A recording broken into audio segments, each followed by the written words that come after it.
এমনকি আগুনে নিক্ষেপ করা শুধুমাত্র দিন এবং সময় নির্ধারণ করা হয়নি, এমন নয় যে ওখানে আমাদের প্রস্তুতি নেওয়া হচ্ছিল, বরং আগুনে ছুড়ে মারা হলো।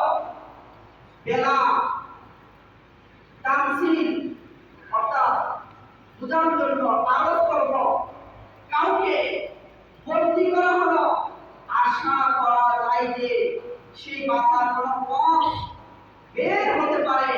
কাউকে শাস্তি পাত্রা শুনিয়ে দিল, তখন আশা করা যায় যে মুক্তির কোনো উপায় বের হতে পারে। এখানে এই ব্যাপার নয় ভাই, এখানে ব্যাপার নয়। হযরত ইব্রাহিম আলাইহিস সালামকে আগুনে নিক্ষেপ করা হলো, আশা ভরসার সময় সব শেষ, আশা ভরসার সময় সব শেষ, নিক্ষেপ করা হলো। এখন ওই মুহূর্তে সাধারণত মুহূর্তে সকল আশা শেষ হয়ে যায়, কিন্তু উৎসর্গ হয়ে যায় তিনি আল্লাহর নবী হযরত সাইয়্যিদনা ইব্রাহিম আলাইহিস সালাম। তিনি উপমাহী ইমানদার বুজুর্গ শ্রেষ্ঠ অর্থাৎ বিশ্বাসী ছিলেন।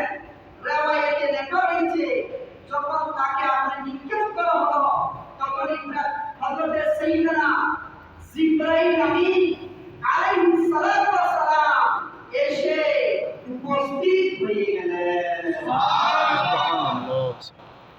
সাইয়্যিদনা ইব্রাহিম আলাইহিস সালামের কাছে আরজ করলেন,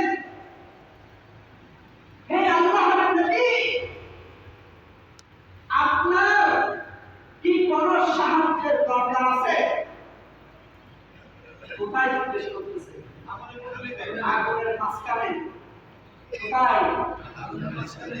আগুন জ্বলতেছে সব জায়গায়, যেখানে বসে গুলো আগুন জ্বলতেছে। সাথে সাথে জিবরাইল আমিন উপস্থিত, বলতেছে আপনার কোনো সাহায্য দরকার আছে? বলুন, আমাকে হুকুম করুন। হে আল্লাহর নবী, আমাকে হুকুম করুন, আপনার কি সাহায্য লাগবে, কি সহযোগিতা লাগবে? কোথায় ইব্রাহিম আলাইহিস সালাম? কোথায়? আগুনের মাঝখানে, আগুনের মধ্যে। আর যেখানে মাসকে মাস কি ধরে কাঠ জমা করে আগুন জ্বালানো হয়েছে, ওই আগুনের উপর ইব্রাহিম আলাইহিস সালাম কে যখন বলা হয়েছে, হে আল্লাহর নবী, আপনার কোন সাহায্য লাগবে, কোন সহযোগিতা লাগবে, আমাকে কি করুন, হুকুম করুন। আমাদের কিন্তু স্কুলে ভাই কেউ যদি বলে সময় আপনার কি সাহায্য লাগবে, বলেন আমরা কি করবো?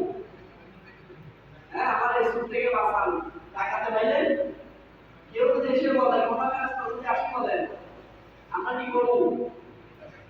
হ্যাঁ, আমাদের ঘরে যদি আগুন লাগে, এমন সময় যদি কেউ আসি বলে, আমাদের রাস্তা আসি যদি বলে তোমার কি সাহায্য লাগবে, বল আমরা কি করবো?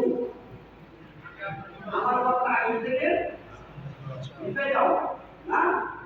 আমরা যদি মাটিতে ডুবে যাই, সাগরে ডুবে যাই, এমন সময় যদি কেউ আসি বলে আপনার কি লাগবে, বলে কি সাহায্য করবো, কি বলবো আমরা?